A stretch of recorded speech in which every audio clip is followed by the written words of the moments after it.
विधिक विधिया संशोधन विधेयक 2025। अध्यक्ष महोदय, ये प्राधिकरण क्यों बनती है, क्यों बनाते हो प्राधिकरण? आप किसी को बसाने का काम नहीं कर रहे हो। 1.5 साल में कोई गरीब आदमी की सुध नहीं लिया आपने, कोई अर्बनाइजेशन की बात नहीं है।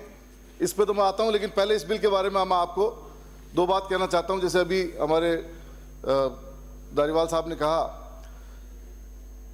जयपुर विकास आयुक्त, निदेशकों, सचिव आदि कोई प्रॉब्लम नहीं है, लेकिन जैसे ही आप लॉ डिपार्टमेंट के आदमी को जुडिशरी की पोस्ट पे बैठा दोगे तो वो डिसीजन बायस हो जाएंगे।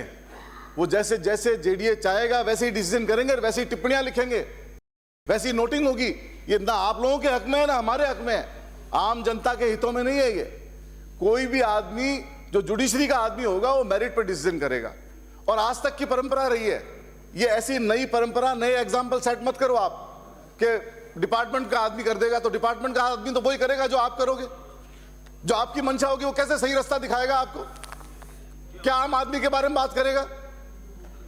अपन विकास प्राधिकरण बनाते हैं, उसका मुख्य लक्ष्य ये होता है कि कैसे अर्बनाइजेशन हो, कैसे गरीब आदमी को, सक्षम आदमी को तो आवाज सारी दुनिया ही दे रही है, कैसे गरीब आदमी को आवाज मिले।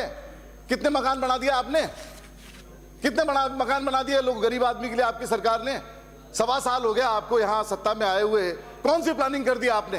कितने रेजिडेंशियल एरिया लिया है आप? कहीं कोई बात नहीं है।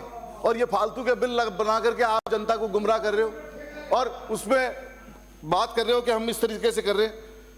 हम गरीबों पर गुजरती रात को देखा करो, हम गरीबों पर गुजरती रात को देखा करो मंत्री महोदय। कभी कच्ची बस्ती, कभी फुटपाथ को भी देखा करो। गरीब आदमियों का भी भला करने की सोचो। और हो गया, और बस 1 मिनट खत्म कर रहा हूं। और 3 बिल दूसरा मैं कहना चाह रहा हूं कि प्राधिकरण का एक लक्ष्य होना चाहिए। जो भी प्राधिकरण, जैसे अब आपने जयपुर में जमीनें ले ली, और जयपुर में आज जेडीए में आ रहा है, जेडीए का आया अखबार में कि इतने गांव और ऐड कर रहे हैं। अरे जो पहले हैं उनको तो डेवलपमेंट कर लो, उनको तो तैयारी कर लो, वो तो खेत के खेत पड़े हुए। और आगरा रोड के ऊपर सारा का सारा एरिया आपने जेडीए में ले रखा है, और उधर इकोलॉजिकल का केस चल रहा है। इकोलॉजिकल से बाहर ला नहीं रहे हो, और उससे आगे दायरा बढ़ाते जा रहे हो। पहले उनका डिसीजन करो।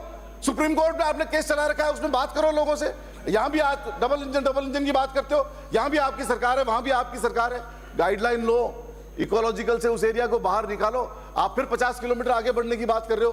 तो मेरा आपसे गुजारिश है, एरिया मत बढ़ाओ, जो एरिया जहां हो उसको डेवलप करो पहले।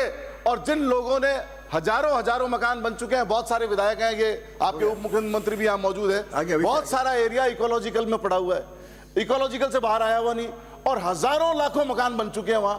अब उनके सिर पे तलवार लटकी हुई, 1 रुपए का लोन नहीं मिल रहा उनको, तो उनके साथ तो न्याय करो। मैं इस बिल का घोर विरोध करता हूं। आप उससे बोलिए, आप बोल लिए, दोबारा कोई अंकित नहीं। अरे 1 मिनट है ही नहीं। नो सुभाषकर, आपका बोलने की अनुमति दे दी 2 बार, अब नहीं। नो सुभाष। माननीय अध्यक्ष महोदय, नो अंकित नहीं। माननीय अध्यक्ष महोदय, मैं आपके माध्यम से माननीय मंत्री जी का ध्यान आकर्षित